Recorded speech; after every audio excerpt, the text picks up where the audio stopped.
মার্কিন যুদ্ধজাহাজ ডুবিয়ে দেওয়ার বড় দাবি ইরানের। পারস্য উপসাগরীয় অঞ্চলে ইরান ও যুক্তরাষ্ট্রের মধ্যকার চরম উত্তেজনা নিয়ে সাম্প্রতিক এক ভিডিওতে বেশ কিছু চাঞ্চল্যকর তথ্য সামনে এসেছে। তেহরানের দাবি অনুযায়ী মার্কিন সামরিক উপস্থিতির ওপর তারা বড় ধরনের হামলা চালিয়েছে। প্রতিবেদনের প্রধান দিকগুলো নিচে তুলে ধরা হল। নৌ অভিযান ও প্রাণহানির দাবি। ইরানি বাহিনী জানিয়েছে তাদের পরিচালিত অপারেশন ট্রু প্রমিস 4 এর অংশ হিসেবে ৮৪তম ধাপের এক অভিযানে মার্কিন নৌবাহিনীর ৬টি গুরুত্বপূর্ণ যুদ্ধজাহাজে আঘাত হানা হয়েছে। এই হামলায় বিপুল সংখ্যক মার্কিন সেনা হতাহত হয়েছে বলে দাবি করছে তেহরান। ব্যবহৃত সমরাস্ত্র ও লক্ষ্যবস্তু। দুবাই উপকূল এবং আল সুয়ুখ বন্দরে অবস্থানরত মার্কিন বাহিনীকে লক্ষ্য করে এই আক্রমণ চালানো হয়। এতে ইরানের নিজস্ব প্রযুক্তিতে তৈরি অত্যাধুনিক কদর ৩৮০ ক্রুজ মিসাইল এবং শক্তিশালী ব্যালিস্টিক ক্ষেপণাস্ত্র ব্যবহার করা হয়েছে। ক্ষয়ক্ষতির বিবরণ। দাবি করা হয়েছে যে হামলায় মার্কিন ল্যান্ডিং ক্রাফট ইউটিলিটি LCU সিরিজের ৬টি জাহাজ ক্ষতিগ্রস্ত হয়েছে।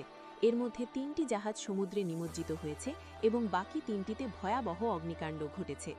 এছাড়া আল খার্স ঘাটের লজিস্টিক সাপোর্ট ফ্লিট ধ্বংস করার দাবিও করেছে IRGC। ড্রোন ও আত্মঘাতী হামলা। দুবাইয়ের উপকূলীয় এলাকায় অবস্থানরত মার্কিন ড্রোন ইউনিটের কর্মীদের ওপর আত্মঘাতী কামিকাজে ড্রোন ব্যবহার করে হামলা চালানো হয়েছে বলে উল্লেখ করা হয়েছে।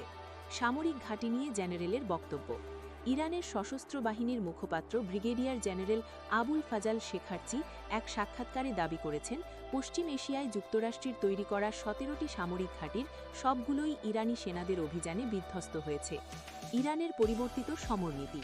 জেনারেল শেখার্চি জানান, ২০২৫ সালের পর থেকে ইরান তাদের রক্ষণাত্মক অবস্থান থেকে সরে এসে আক্রমণাত্মক নীতি গ্রহণ করেছে।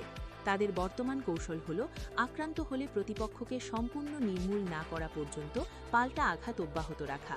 বিশ্লেষকদের ধারণা, এই ধরনের সংঘাত অব্যাহত থাকলে মধ্যপ্রাচ্যে ওয়াশিংটনের দীর্ঘদিনের একাধিপত্য ও কৌশলগত নিয়ন্ত্রণ চিরতরে হুমকির মুখে পড়তে পারে। ভিডিওটি ভালো লাগলে লাইক, কমেন্ট ও সাবস্ক্রাইব করে সাথেই থাকুন।